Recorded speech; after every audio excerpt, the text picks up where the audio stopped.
Bueno, buenos días, buenas tardes. Acá estamos de vuelta en Cirugía para Pediatras. ¿Cómo estás, Coti? Hola, Santi, ¿cómo andás? ¿A quién tenemos hoy de invitado? Hoy vino a darnos una mano el doctor Patricio Sieri. Buenas tardes, ¿cómo les va? Hola, Patricio. Patricio es cirujano pediátrico del Hospital Italiano, integra el equipo de vía aérea de Casa Cuna, integra el equipo de vía aérea del grupo de cirugía pediátrica. Lo que nosotros llamamos el EVAPE, el equipo de vía aérea pediátrica, que fundamentalmente somos un equipo de cirujanos y endoscopistas que tratamos la patología de la vía aérea en el Hospital de Niños Pedro de Elizalde, del Casa Cuna, y en la Fundación Hospitalaria como principales sedes. Lo invitamos a Patricio para hablar de traqueostomía. Exactamente, ese paciente que llega al consultorio y está traqueostomizado. ¿Y ahora qué hacemos? No sabemos.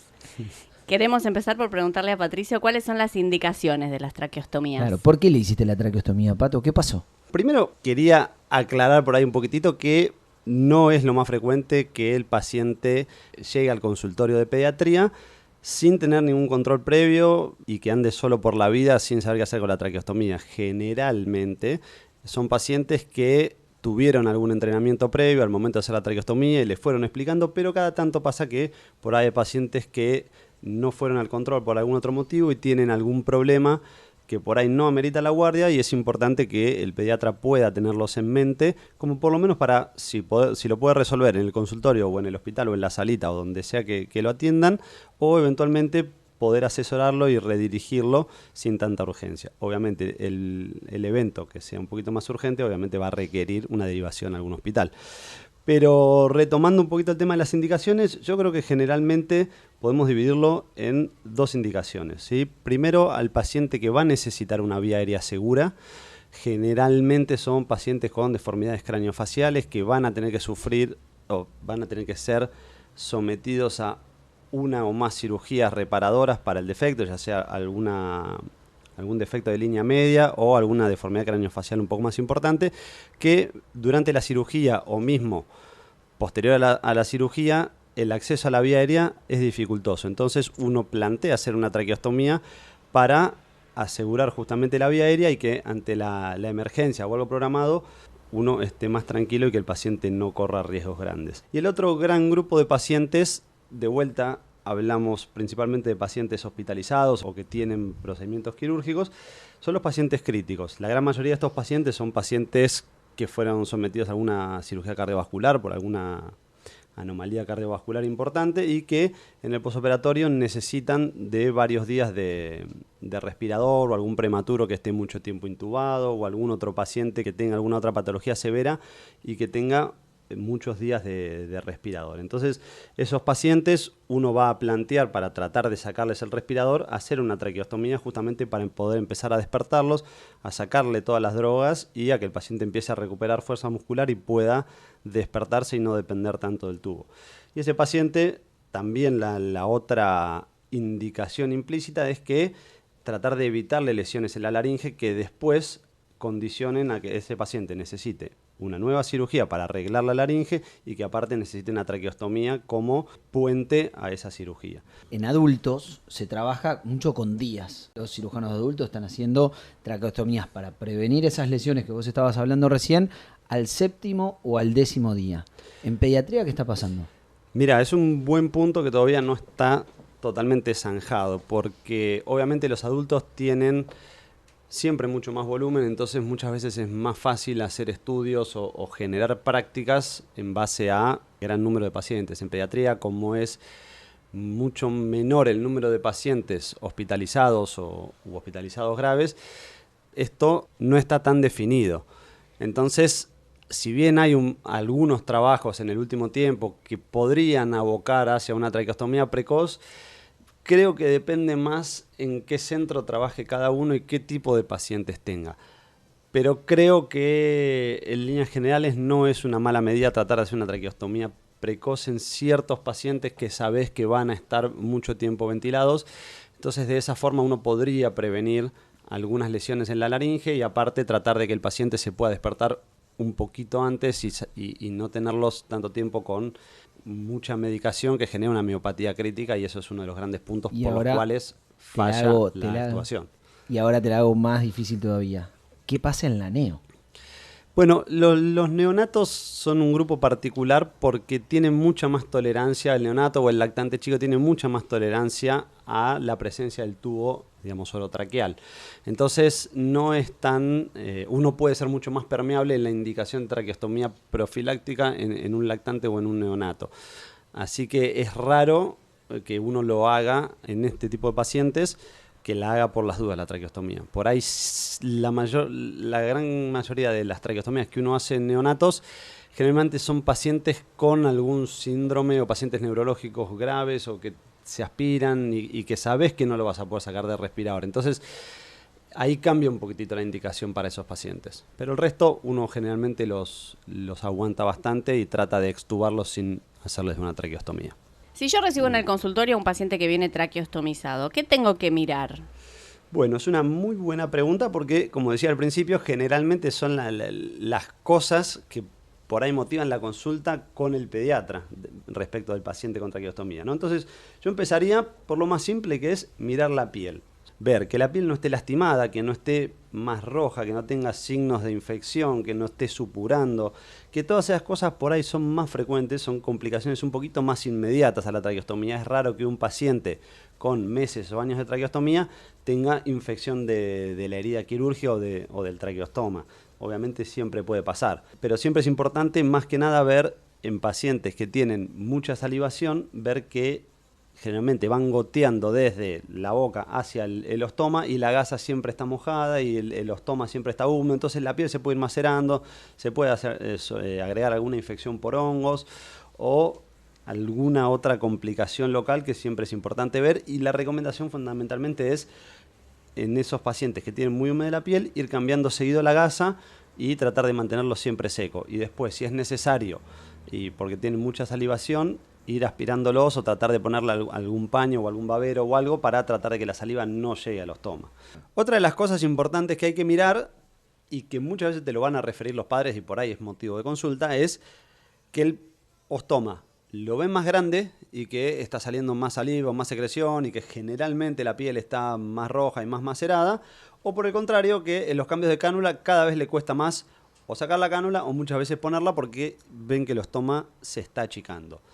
Eso, ahí sí es importante dirigirlos relativamente rápido o algún cirujano o algún endoscopista para que evalúe el ostoma y eventualmente con algún procedimiento menor uno haga una plástica del ostoma y lo agrande un poquito si está chico, o si está grande ver si no hay nada en la vía aérea que esté causando eso, y después obviamente reforzar las pautas de mantener siempre el ostoma seco, limpio y demás para que la piel vuelva a cicatrizar.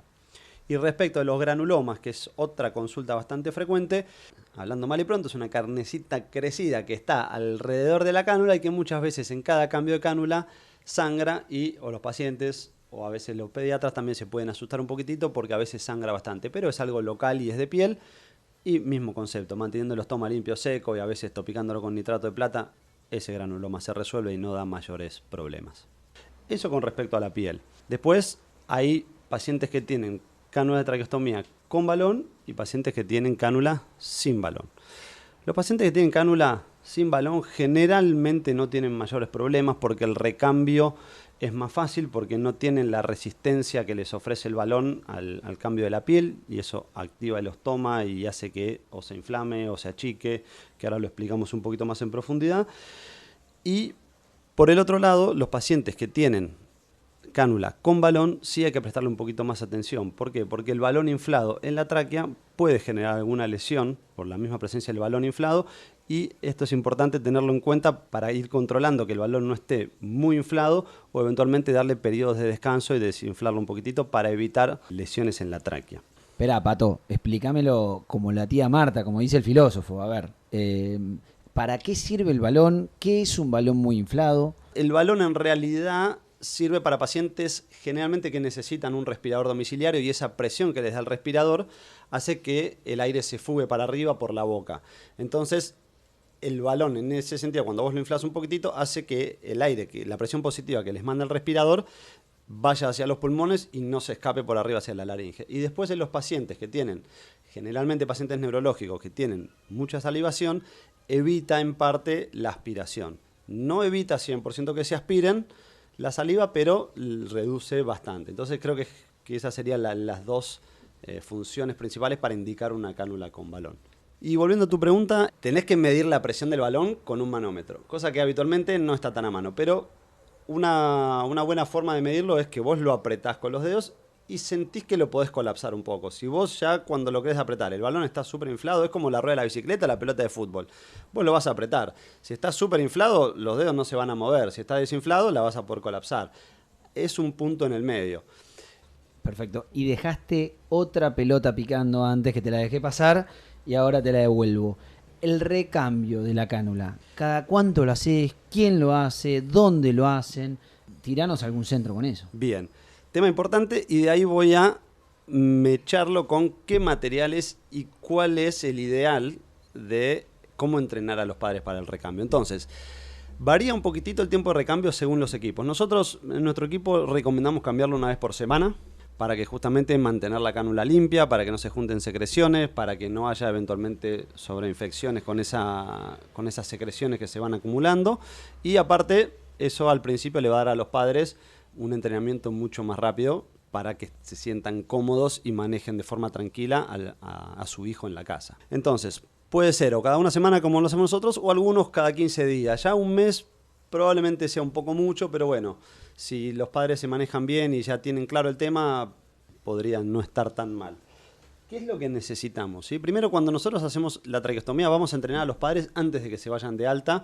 Lo vamos a primero entrenar a un padre, después al otro. Si hay un solo padre, digamos, o la madre o el padre, siempre es importante que tengan algún ayudante que esté en la casa, algún cuidador, alguna tía, alguna abuela. Siempre es recomendable hacerlo de a dos. Nosotros los entrenamos en la internación, primero lo hacemos nosotros y le mostramos cómo se hace, y los siguientes cambios ya los vamos entrenando a los padres.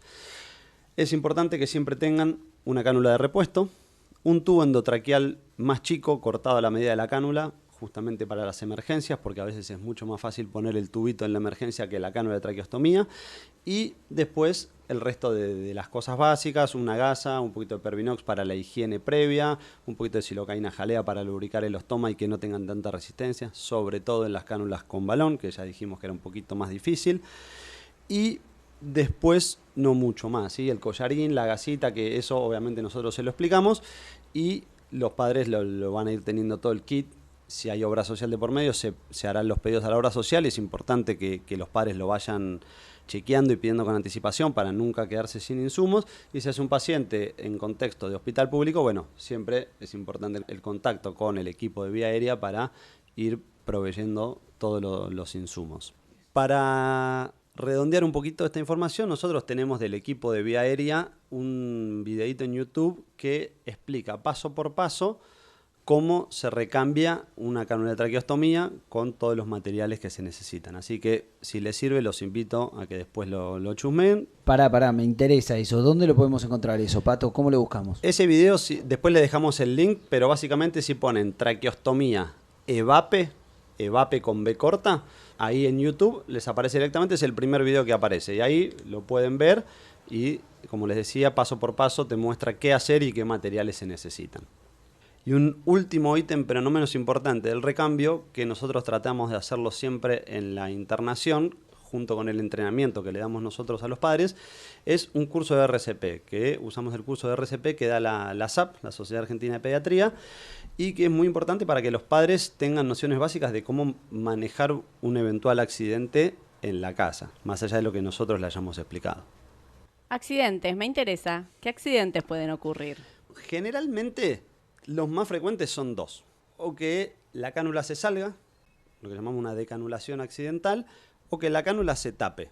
Después hay otro accidente un poquito menos frecuente y que generalmente pasa al principio, cuando el ostoma no está del todo cicatrizado, que es la falsa vía, ¿sí? Que básicamente es poner la cánula de traqueostomía, en vez de ponerla adentro de la vía aérea, lo pones entre la tráquea y la piel, ¿sí? En el celular subcutáneo o entre los músculos pretraquiales. Obviamente el paciente ahí no va a ventilar, con lo cual me lleva a un punto muy importante, que es saber qué tan vital es esa traqueostomía para el paciente. ¿A qué me refiero con esto? A saber si el paciente tiene la laringe permeable o no. Si el paciente tiene la laringe permeable y se decanula, tiene unos cuantos minutos de resto, que va a poder respirar un poquito por el estoma y un poquito por arriba por la laringe, como una persona que no tuviese una traqueostomía, ¿sí? Entonces, ahí ese accidente se transforma en algo mucho más manejable y te da tiempo a, estés donde estés, volver a colocar la cánula o ir a buscar, como decía antes, el tubo endotraqueal para canularlo y volver a asegurarle la vía aérea. En ese caso se le puede aportar oxígeno por arriba, se le puede ventilar. Exactamente, si estás en contexto de alguna salita de primeros auxilios, un hospital, un consultorio, que vos tengas acceso al oxígeno, le podés poner, si lo necesita, una mascarita con oxígeno o una bigotera y lo aportás unos minutos hasta que te acomodás y lo corregís. Ahora, si vos sabés que el paciente tiene una traqueostomía vital, o sea que sin la traqueostomía el paciente no puede respirar porque la laringe está totalmente cerrada, bueno, ese es el paciente que sí apura porque una decanulación, una falsa vía, puede comprometer la vida del paciente. ¿Cómo sabe esto el pediatra en consultorio? En general es difícil que lo sepa a simple vista, va a tener que recabarlo de los datos del examen físico o preguntarle a los pacientes que generalmente saben qué tan cerrada o no está la laringe. Pero bueno, es difícil saberlo, pero por lo menos sí tratar de explicarle que no perder mucho tiempo en tratar de volver a hacer el recambio si tienen algún problema. Y ante la duda, siempre un tubito o una cánula más chica y con eso por lo menos aseguras la vía aérea. Una forma fácil de lo que dijimos recién es ver si la traqueotomía es vital o no es vital. Es en el consultorio uno le tapa la cánula 5, 10, 15 segundos. Ahí rápidamente te vas a dar cuenta si el paciente puede respirar de alguna otra forma o no. Si el paciente no tiene toda la laringe cerrada y no puede respirar, te vas a dar cuenta que va a abrir grande los ojos, va a empezar a tener alguna retracción y va a empezar a buscar respirar o sacarte la mano porque le está costando. Si el paciente, cuando vos le haces eso, lo tolera bastante, claramente sabes que es una laringe que está permeable y que no vas a tener que correr tanto si se le sale la cánula. Volvemos un poquitito a lo que decíamos recién de o la decanulación o que se tapa la cánula, que son los accidentes más frecuentes. El que se tape la cánula generalmente se tapa con secreciones, entonces el primer gesto y más fácil, y que la mayoría de los pacientes lo tienen a mano, siempre es una sondita para aspirar. Se les puede poner solución fisiológica o agua destilada para fluidificar un poquitito las secreciones si vemos que con la aspiración no alcanza, ¿sí? Entonces, después de humectarlas y fluidificar las secreciones, ahí se vuelve a aspirar. La gran mayoría de las veces con eso alcanza. Si vemos que no alcanza y vemos que al paciente le cuesta respirar porque tiene dificultad, tiene tiraje, tiene retracción, y vos lo vas a ver, es muy característico el paciente que tiene sed de aire, abre los ojos grandes, busca, se desespera. Con tranquilidad vas a tratar de cambiar la cánula lo antes posible, si con la aspiración no funcionó. Generalmente con esas dos maniobras, si no pasó ninguna catástrofe, ni se metió nada en la cánula, ni se aspiró con nada, con eso solo resuelve. Eso que decís a mí me parece clave, esto de mantener la tranquilidad. Cuando yo hago los recambios en consultorio, primer recambio lo haces en la internación, el segundo recambio lo podés hacer en el consultorio, le sacás la cánula y yo me quedo mirando sin cánula a los padres. Y los padres se ponen nerviosos y ansiosos, y en realidad lo que uno les tiene que explicar es que si uno saca la cánula, el paciente puede seguir ventilando por ese mismo estoma, y que el estoma se agranda, se achica cada vez que inspira o expira el paciente. Entonces aprovechar y esperar ese momento, cosa de poder hacer el recambio lo más natural posible y sin nervios. O sea, el peor enemigo de estos momentos son los nervios que te sesgan, te ciegan y no llegas a actuar como deberías. Exactamente, diste en el clavo, porque muchas veces los padres tienen miedo de cambiar la cánula, por eso a veces no la cambian tan frecuente, o por ahí te vienen cada tanto pacientes que no la cambiaron nunca más, el estoma se achica, se queda medio pegado, después hacen fuerza, tiran y tienen miedo de romper, sangra, de lastimar, sangran un poco. Entonces es muy importante primero detectar si están los dos padres presentes o cualquiera de los familiares o cuidadores que asisten a la consulta, quién es el que, o censar o preguntar a quién de los dos le da un poquito menos de miedo o se siente más cómodo con el cambio de la traqueostomía. Cuando vos detectás quién es el que se siente más cómodo, tratar de trabajarlo y reforzar positivamente que estando en una situación controlada el cambio de cánula no es una emergencia y un paciente tiene algunos minutos, que es lo que lleva el cambio de cánula, que va a poder respirar tranquilamente sin que le pase nada. Entonces, una vez que uno transmite esa tranquilidad, el padre se relaja, el chico la pasa mejor, porque obviamente si el padre está asustado, el chico se da cuenta y todo es un círculo vicioso que, como vos dijiste, no lleva a buen puerto. Bien, Pato, ya que estábamos con los accidentes, a mí siempre me dio miedo el chico que va a un cumpleaños y se puede meter el maní, la bolita, el papelito en la traqueostomía. Bien. ¿Qué tanto mito o verdad hay ahí? Generalmente es poco frecuente, ¿por qué? Porque en los chicos, las cánulas estás hablando de un diámetro de más o menos 4 o 5 milímetros. Entonces, mismo un maní, que es algo chiquitito y que es bastante temido en los chicos, los lactantes, que se lo aspiren por boca, no pasa por el diámetro de la cánula de traqueostomía. Si bien la parte de afuera que uno ve, es lo que se llama un adaptador universal, es un poquitito más grande y probablemente un maní o algún objeto chiquito entre por ahí. Después la cánula se hace mucho más chica, sobre todo en pacientes chicos que son los que habitualmente tienen más riesgo de meterse cosas o por la nariz o por la boca o en este caso por la traqueostomía. Entonces es poco frecuente. De vuelta, por ahí el chico cuando se sienta un poquitito ahogado va a toser, va a aumentar la presión expiratoria y probablemente el objeto salga expulsado. Si eso no pasa y el objeto se sigue quedando ahí trabado, bueno, lo que dijimos hace un ratito. Rápidamente procedes a un cambio de cánula y con eso resolviste el problema. Buenísimo. Entonces, en principio es más mito que verdad y uno de vuelta tiene que tratar de transmitir esa tranquilidad a los padres para que no se asusten en ese momento y no salgan corriendo en círculos sin saber qué hacer. Si seguimos con los mitos, ¿qué pasa con la fonación de los pacientes traqueostomizados? Bueno, es una gran pregunta porque creo que, como vos lo dijiste, es probablemente un mito que siempre los mitos algo de verdad tienen y después se van deformando y se transforman en un mito, que es verdad, decir, bueno, le van a hacer una traqueostomía a mi hijo, ¿va a poder hablar alguna vez? ¿Va a quedar así para siempre? La respuesta es, de vuelta, tiene que ver un poquito con lo que habíamos hablado antes de qué tan permeable esté la laringe. Para fonar un paciente, una persona, tiene que pasar el aire desde los pulmones a través de la tráquea hacia la laringe y hacer vibrar las cuerdas vocales. Si la laringe está totalmente cerrada y no pasa nada de aire, las cuerdas no se van a mover porque el aire no sale. Entonces ese paciente no va a hablar. Muchos de esos pacientes aprenden a hablar con lo que llamamos las estructuras supraglóticas, un poco de la lengua y el resto de las estructuras, las partes blandas de la laringe. Tenemos pacientes que hablan así hasta que eventualmente uno con alguna cirugía puede corregir esa laringe. Pero en principio ese paciente uno no espera que hable. La gran mayoría de los pacientes que tienen algo de luz en mayor o menor medida en la laringe, el aire va a pasar para arriba, ¿sí? Entonces el paciente va a poder hablar. Obviamente van a ser voces más difónicas, no con un tono mucho más grave y con un caudal de voz mucho menor, entonces obviamente van a tener que estar como gritando todo el tiempo para que uno los pueda escuchar, sobre todo si hay ruido. En esos pacientes obviamente van a poder hablar y lo que hacemos es, pasado el periodo agudo de que se hizo la traqueostomía, poner lo que se llama una válvula fonatoria. Es una válvula unidireccional que hace que el aire pueda entrar a través de esa válvula a la traqueostomía y el paciente pueda respirar, pero cuando el paciente exhala, lo haga por arriba, por la boca y no por esa válvula. Eso le permite que el aire suba hasta la laringe, haga vibrar las cuerdas y el paciente pueda hablar. ¿Las traqueostomías son siempre permanentes? Otra muy buena pregunta que también un poco es un mito. La traqueostomía técnicamente siempre es transitoria.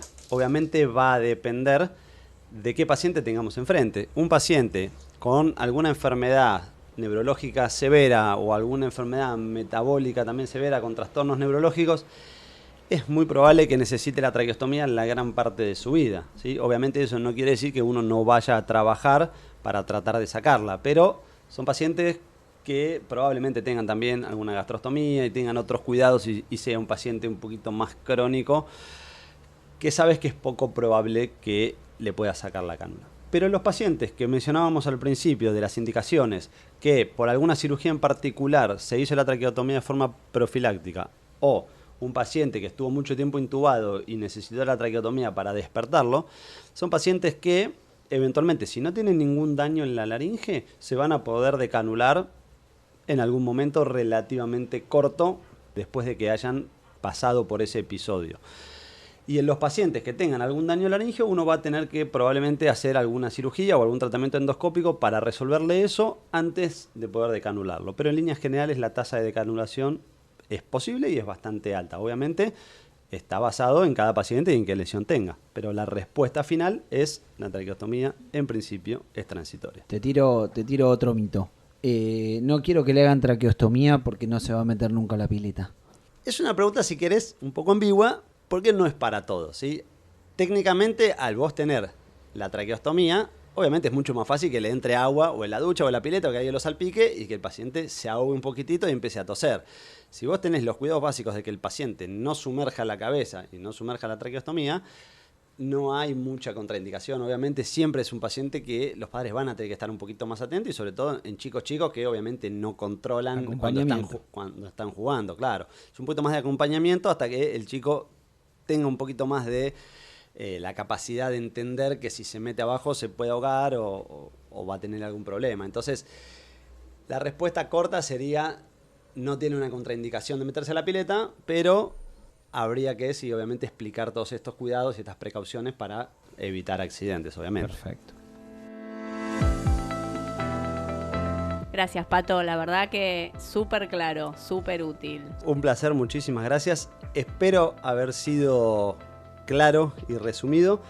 Y creo que como último consejo y uno simple es, más allá de la consulta que pueda resolver o no en el consultorio, siempre es importante tratar de redirigir al paciente al equipo que haya hecho la traqueostomía, y si no tiene ninguno, obviamente tratar de conseguir algún equipo para seguimiento y que pueda evacuar y trabajar todas estas dudas de forma mucho más dinámica. Muchas gracias, Pato, por tu participación. Recuerden que este y todos nuestros podcasts los pueden escuchar en Spotify, en Cirugía para Pediatras, en YouTube como Cirugía para Pediatras, el grupo de cirugía pediátrica, y en Google Podcast. Además nos pueden seguir en @grupo de cirugía pediátrica, donde van a tener los links a todos los podcasts y un montón de información más. Recordá que este podcast lo podés escuchar mientras armás el arbolito de Navidad. O mientras que le estás poniendo el protector solar a tu hijo.